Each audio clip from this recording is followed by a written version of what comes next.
This is the guided meditation for male sexual performance anxiety and erectile dysfunction called Stop Sabotaging Yourself. This guided meditation will deal with a lot of the common pitfalls in male sexual dysfunctions. As always, this is your host, Anthony John Bartlett, your relationship coach at relationshipteacher.com, the source for the best advice for relationships and sex. What I want you to understand,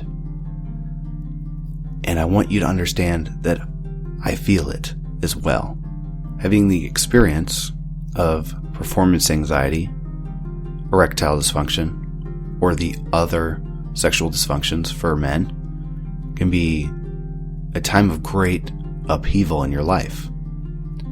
This might have been a long time ago where there was the first failure or when the dysfunction first set in. It might have been much more painful at that time when it was new and fresh.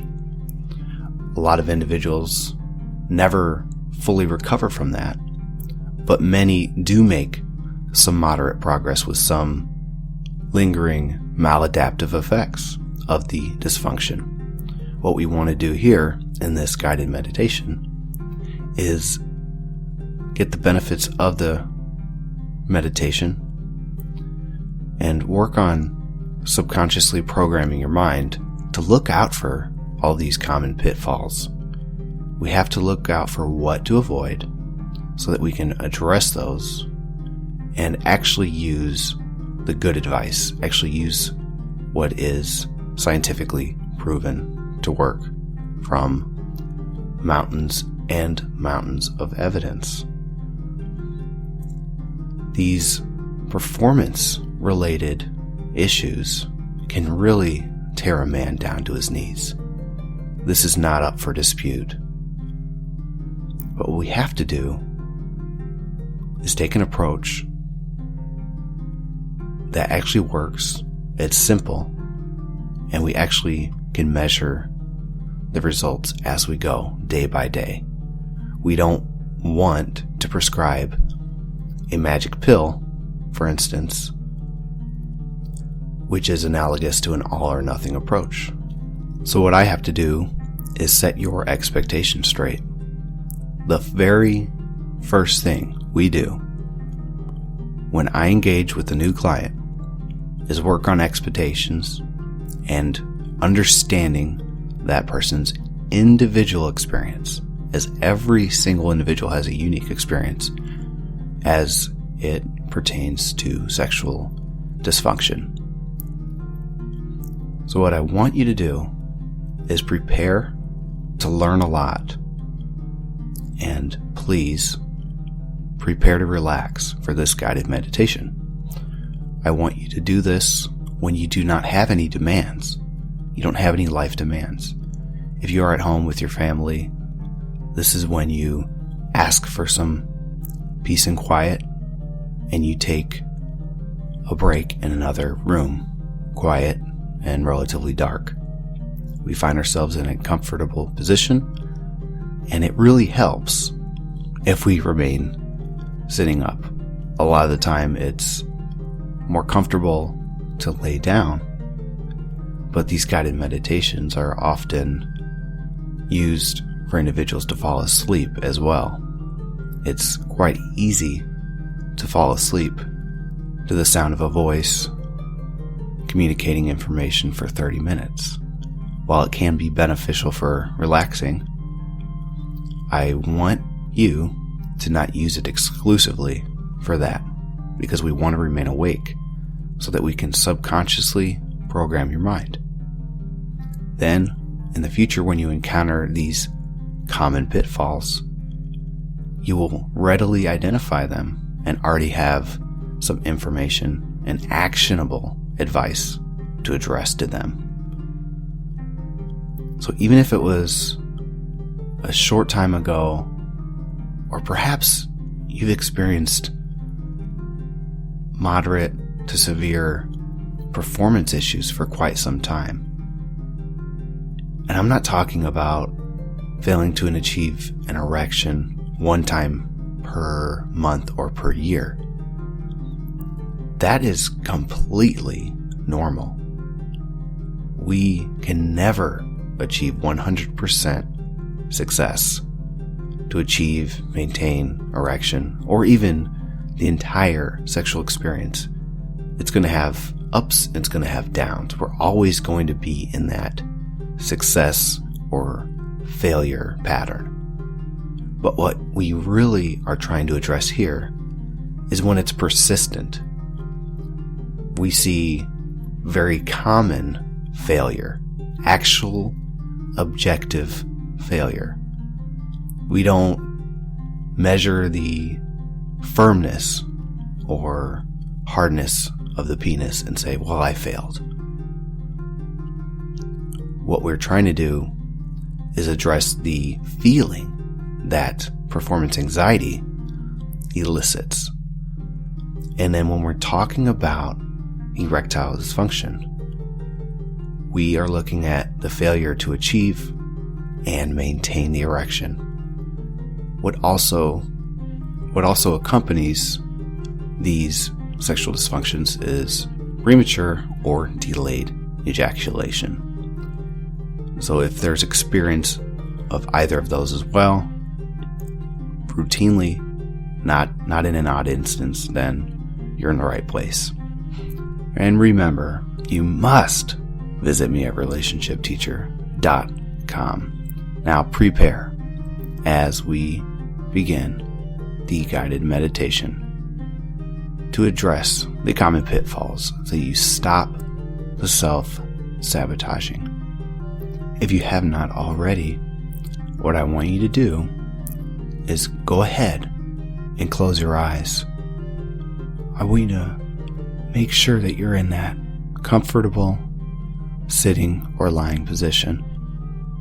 And we're going to begin this guided meditation by taking 5 or 6 very slow and deep breaths. As you take that breath, I want you to make sure that you hold it.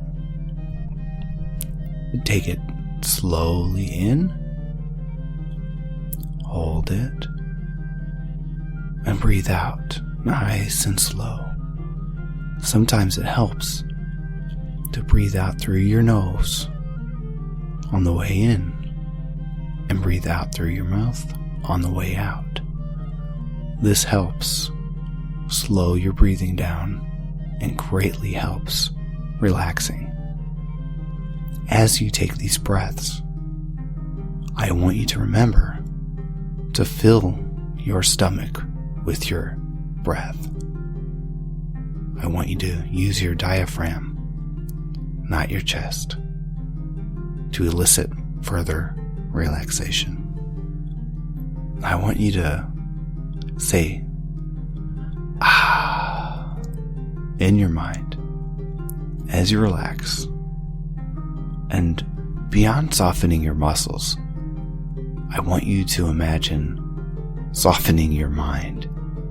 Imagine your brain being just as tense as your muscles are. And with this breathing effort, you're going to watch your mind itself relax and release all of the tension that comes from anxiety and the pressures of life and the demands placed on you. With every breath, imagine just more and more tension evaporating from your mind and body. Wonderful. I want you to soften your facial muscles, your eyebrows, your chin, your cheeks, your mouth. I don't want you to be using any effort to maintain any facial expression. And also, I want you to relax every part of your body. If you are sitting down, I need you to almost collapse. The only effort that should be exerted while sitting down is to maintain your posture. Your legs need to be completely limp. We are going to make sure our arms are completely limp as well. And to do that, I want you to imagine that all of the force to hold up or maintain a position from your arms and legs leaves your body. Imagine the bones in your legs and arms are gone, and the only thing left to hold up your body is what you need to maintain your posture. Every other part of your body is completely relaxed. Now, I want you to notice your support group. That's your family. That's your immediate family. You might be married, have a girlfriend, or have a boyfriend. There could also be children. I want you to imagine that those are the people that you draw strength from. These are individuals that support you, and we are going to use their support to get through any performance-related challenges. I want you to think about any support that you have gotten from your immediate family before. Think about a particular instance in which you made a mistake, a failure, or simply had a request for their support in an endeavor, and they met you and they performed, helping you out. Individuals that are close to you are truly there for you. What we have to do is master our relationship skills to ensure that that is almost 100% of the time. This is your time to transition from the feelings of anxiety and the feelings that might come from an overgeneralized feeling of failure. In that, a lot of times individuals self-evaluate, and when they overgeneralize, they take one instance and project it into the future. What I want you to instead do is imagine your entire life that has brought you to this point. And in your mind, I want you to envision a line. It's the timeline of your life. And maybe 15 years ago, you first met your romantic partner. And that's just one blip on that timeline. And last week, you had a fantastic meal. Again, that's just one blip on the timeline that has brought you to this very point.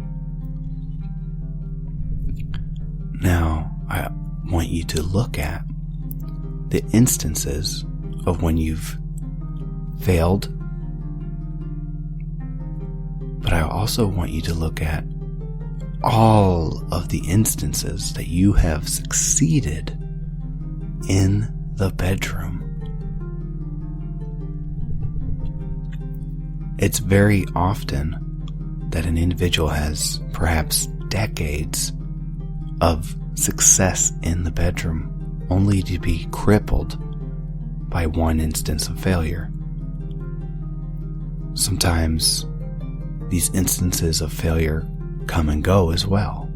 but the feeling sometimes stays with them between. And when that happens, they sometimes get compromised. So a wonderful moment could be compromised by a past failure because of that self-judgment process. So on your timeline, I want you to really reflect and understand that instances that happened in the past are no longer real. All those times that you succeeded in the bedroom, that was the past version of yourself succeeding in the bedroom. All those times where failure entered, again, that was a past version of yourself. And I'm not saying that you are a failure. What I'm saying is that most likely the problems that brought you to fail in the bedroom, they most likely are psychological of origin. Now that doesn't mean the problem is purely in your mind, but there's the psychological element to relationships, communication, your stress, your anxiety, your general well-being, which also incorporates physiology. There are so many reasons that an individual would not be able to perform.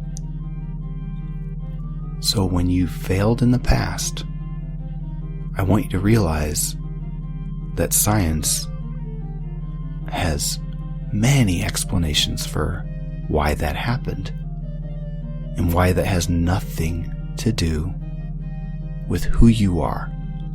It has nothing to do with your personality or your innate self. Rather, what we see is that one or perhaps several instances or events or ideas work together to bring failure into the picture. The purpose of this is to address those issues. If we eliminate those issues, there can be little to no failure.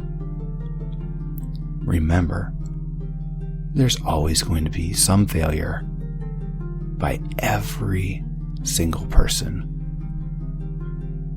Whether you are an electrician or a porn star, there's always going to be that odd day. Or maybe you agree to have sex when you really don't even feel like it. Now I want you to imagine that you are just in the most calm environment that you could possibly be in as you prepare to absorb and let your subconscious mind be programmed to the wisdom. What is the most beautiful environment that you could possibly imagine?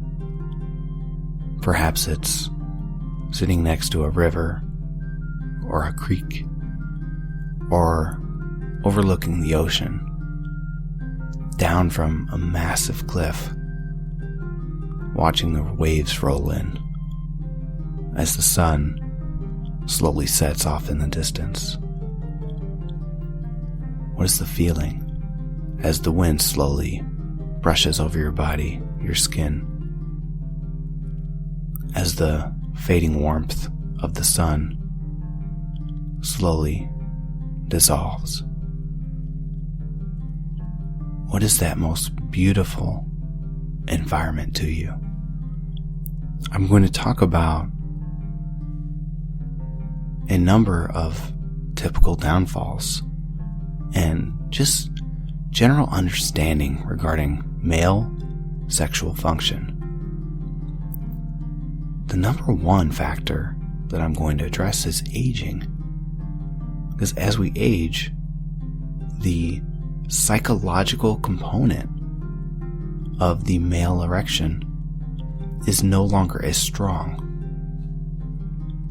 There are two ways that a man achieves an erection. One is by the idea or the visual components. And this could be witnessing a pornography video, seeing a beautiful woman, seeing a beautiful naked wife, or just the idea of sex. That would be instances along the lines of the psychological component. The other side is physical touch. As we age, I want you to imagine that there's a sliding scale. When you are 20 years old, the psychological component can be all that's needed to achieve an erection. Also, physical touch can be all that's needed.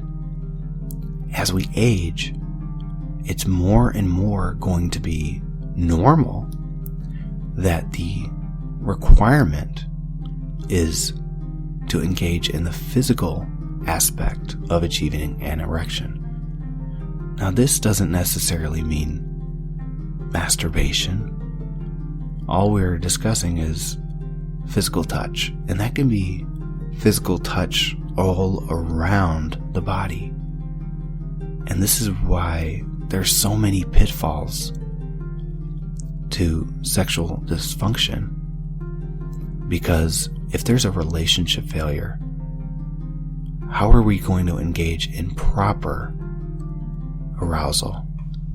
As a man ages, it's just more common and more necessary that we really take the arousal process as we prepare to have sex nice and slow. And this is amazing advice, because this is what is so lacking for most women from their man. It's just normal for young relationships, but there are many, many exceptions. But in general, a lot of men feel the urge to have sex, begin fondling their wives, and then it's just all about hurrying up and getting inside of the woman. And what we do here is we program ourselves and create what's called a script. And what happens there is the relationship gets stuck in a rut where we perform the same type of sex over and over again. Often, the woman never gets aroused and never can get aroused because of how the arousal process takes place. But what we do, as we age, we never change how this interaction takes place. And then 20 years later, we no longer have the strength of that psychological component, more relying on the physical aspect. And if we never change our script, we are never going to realize that the failure that we are judging is actually not really failure, because we didn't actually use the tools in our tool bag. So as we age, it just simply takes more time for a man to become aroused. It takes longer for, let's call it a pump, to pump blood into the penis. And it just takes a number of minutes. Now the next point is actually the script. Now a script isn't an idea, it isn't words. What a script is I want you to imagine like a movie script. A movie script is what actually takes place. It's what's acted out in a script. That is your sexual script. That's how you approach sex. That's how sex takes place. What we see as a common pitfall is that couples have a very narrow script. One example is the man approaching sex very hurriedly without any arousal process. the clothes come off and vaginal penetration is hurried. That is one particular script. Another might just be pure foreplay. Or where a woman tries to arouse the man and tries to get on top. What common pitfall would be is having one particular script. What we actually want to see is a vast and broad script. We want to see sex that encompasses many, many different aspects. We want to see various forms of arousal. We want to see various forms of the actual act of sex. In this, you are going to have to engage with your romantic partner, and it's going to require their participation as well. That's why we never address just specifically male sexual dysfunction. The approach I take with my clients is a very broad approach, because the traditional therapeutic efforts are very narrow, and the relapse rate is extremely high. So we often see the traditional efforts yielding results in the short term, only to completely fail in the long term. What we are going to look at next is pressure. Pressure is going to be one of the most significant forms or aspects that can eliminate an erection or can eliminate the possibility of an erection. When individuals are pressured, they are no longer in that calm state of mind, and actually they engage the physiological processes that eliminate any possibility to achieve or maintain an erection because of what you might call the fight, flight, freeze response, the hunter-gatherer programming that ensured survival. Well, guess what? Sex is not about survival. It's about utter relaxation. There's no bear. There's no lion. If we introduce pressure by ourselves or from our romantic partner, we can ensure that sex will not happen or it will not be pleasurable. So, to address the pressure issue is going to take a number of different approaches. We have to bring in your romantic partner to the discussion. We have to teach you how the arousal process works. We have to teach you how to relax. A lot of these aspects have nothing to do with sex, and that's why this broad approach that I take is so effective. In that, there's often the traditional, what you might call masculine beliefs. And the traditional masculinity is best seen in a pornography film. And pornography is built around the male's perception of how sex should be. That is traditional masculinity. The man walks into the room. The woman, totally submissive, begins performing oral sex on him. He achieves an erection quite easily, and he takes over guiding the effort. And they run through all of the sexual positions, and then he demeans her over and over again. That's a good extreme form of traditional masculinity. But guess what? It has horrible effects as it conditions individuals against normal sex. It conditions individuals to not learn the proper arousal process, to not learn how to properly engage in sex in the first person point of view. If we have false or faulty beliefs in ourselves or in women or in sex in general, it can completely undermine the man as he attempts to maintain an erection. So to address the traditional beliefs, we have to introduce more accurate modern beliefs. And in that, we're going to introduce the belief that men can fail. Men do not always have to succeed. We have to introduce the idea that women play an incredible role in general. It's a vast topic, but I want you to address the traditional beliefs that you have and how they might undermine any performance that you have. And the next would be the raised beliefs. What beliefs were taught to you by others?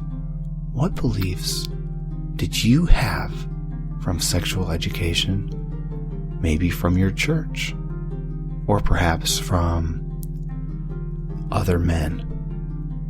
If you were in the army or another male-dominated industry, you might be inundated with beliefs of how a man should be, how a man should perform, how a man should feel or act. These beliefs can cause primary erectile dysfunction, in which a man has never achieved erection. He might believe that he doesn't have a big enough penis. He might believe that his weight precludes him from having a sexual experience. He might think that he is unattractive. And because he feels unattractive, he feels anxious if his romantic partner were to see him. He might doubt that his romantic partner could get aroused. Again, all of these beliefs keep individuals from being in that first person point of view, experiencing the natural flow of sex. And the next one that follows along is just simple error in reasoning. What we have in errors in reasoning is what you might call the objective versus subjective. You might also have a lot of knowledge from a logic and critical thinking type of course in college. And that's what I'm talking about when I discuss errors in reasoning. The number one thing we do at the outset with a client, beyond understanding what they're going through, the first thing that we do is teach them how their body works. We teach them the physiology as well. But we also impart on individuals emotional intelligence, how they can manage themselves, how they can quiet their minds. Now what happens is individuals have faulty beliefs. They think the wrong things. They have the wrong knowledge. And because of the error in reasoning, they live and act on that incorrect information. If a man believes that he must achieve an erection when his wife says that she's ready for sex, his belief or knowledge in that particular information is going to destroy any possibility to maintain or achieve an erection. So what we do is make sure that individuals have the capacity and actually act on a proper scientific method where an individual evaluates information and performs some type of research, some type of scrutiny. And I'll tell you why it's so important. If suddenly you lose your erection, fail to achieve an erection, or just don't feel sexually aroused, your mind might erupt with self-doubt, saying, "You failed. You will always fail." It might say, "I failed. Panic. Run." And if we do not know how to objectively approach this automatic thought, then we will not be able to defeat it. So when we approach life, especially in the sexual environment, we need to use masterful reasoning. Now, what I tell all of my clients is that I want them to be that scrutinizing individual. Now, I teach relationship and sexual information. And that also means that I demand from my clients that they scrutinize what I say. It's that critic that is going to master life and sex. If an individual takes what I say and gobbles it up, then it's very possible that they could gobble up the automatic thoughts from the inner mind that spell doubt. So we never want to just accept any information, whether it's from myself or from your inner voice. We always want to evaluate information as it comes in. It's the number one tool to quiet the inner voice. And we quiet the inner voice with facts. The final thing I want you to consider is communication. If you are in a romantic relationship, it's very common, or almost exclusively the norm, that there's communication breakdown. Most of the time, a man fails in the sexual department, developing some sort of sexual dysfunction, and his romantic partner never knows what's going on. And that's just a disaster waiting to happen. For the man, it puts him in that role until something changes. So it could be permanent as long as the individual sticks to that schema or script. Without cluing the romantic partner in, they might take it wrong. They might add pressure. They might say things that exacerbate male sexual dysfunction. I cannot tell you how important it is to address just the relationship itself. And that has nothing to do with sex. When we address the relationship, we are also going to then approach sexual communication. Once we have the connection reestablished in the relationship and the trust and intimacy restored, by bringing that other partner in, we can let our guard down and let them know, I'm afraid, I have anxiety, I might have organic erectile dysfunction that may require medical intervention. What we want to do is eliminate any psychological component, because it's always going to exacerbate or maintain the experience of male sexual dysfunction. Even if a man only has an organic problem, maybe he's 70 years old and he just needs little help from the medical department. The lack of connection with his romantic partner might ensure that he fails to achieve an erection even with a blue pill. Those pills that doctors prescribe do not force an erection.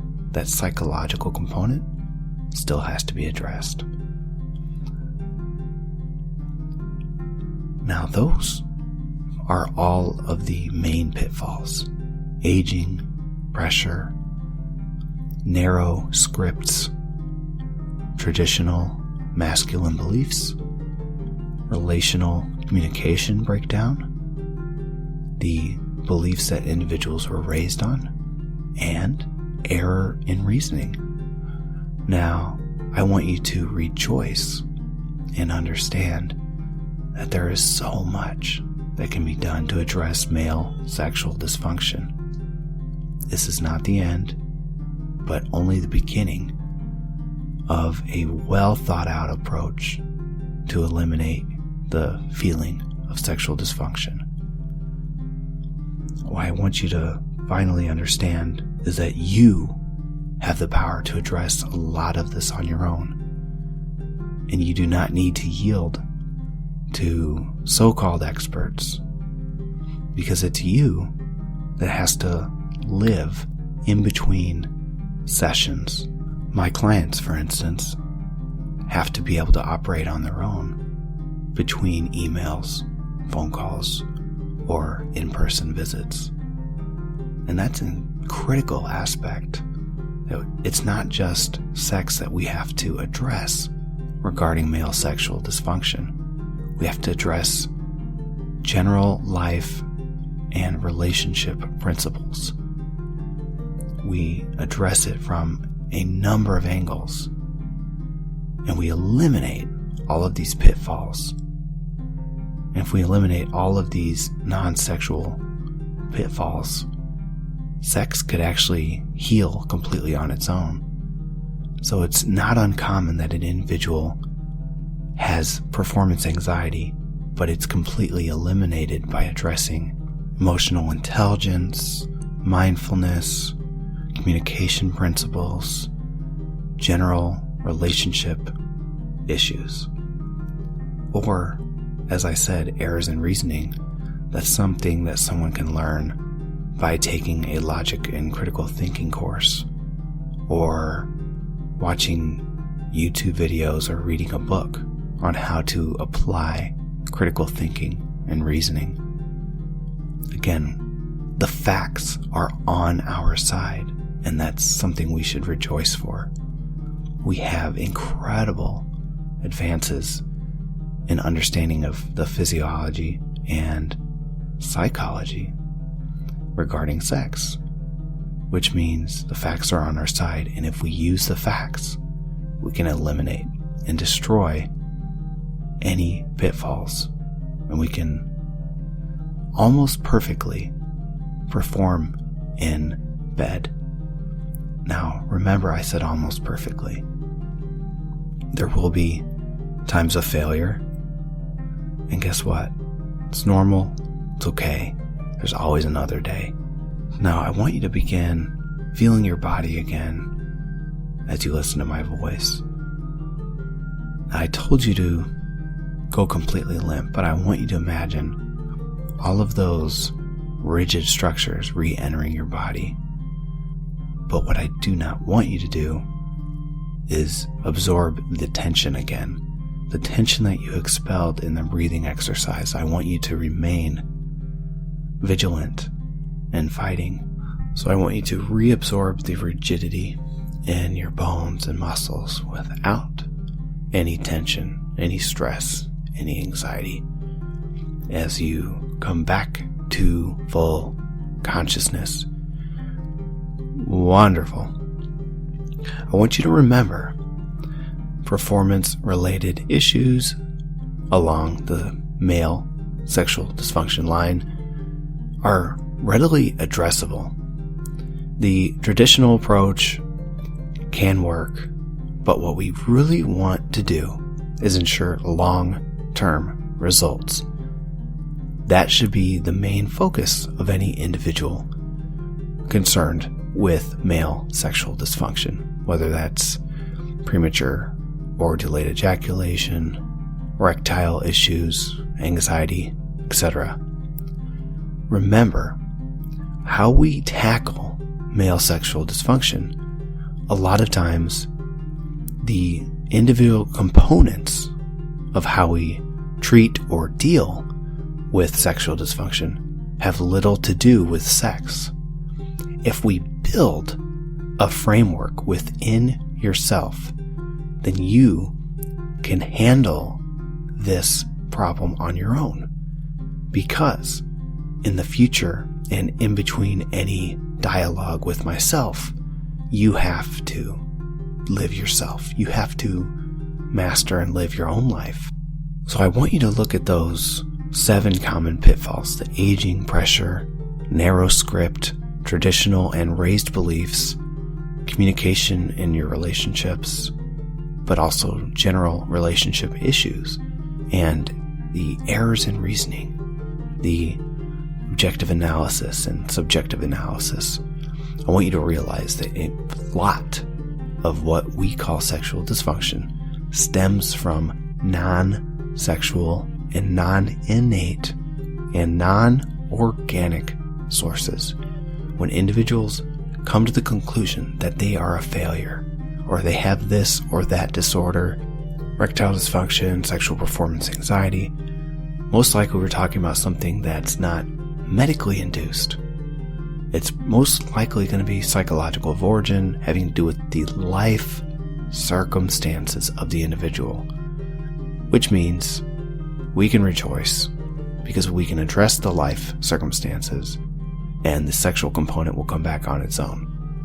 If we take too narrow of an approach and just try to address the sexual component, we might get some results in the near term, only to have those other non-sexual components bite us in the rear end and have the sexual dysfunction rear its ugly head again. Again, we see this with the high relapse rates of traditional efforts that do not approach sexual dysfunction in a broad manner. What I want you to do first is like this video, subscribe, make comments, share this information. It's so critical that we get good information out there for other males. But also, your next step is to visit me at relationshipteacher.com, where you can contact myself directly. I want to wish you the best of luck and hope that we will be working together to address the issues you have, whether large or small, relationship, sexual, or general life experience, even at work. Thank you for listening. Have a great day and be happy. Thank you.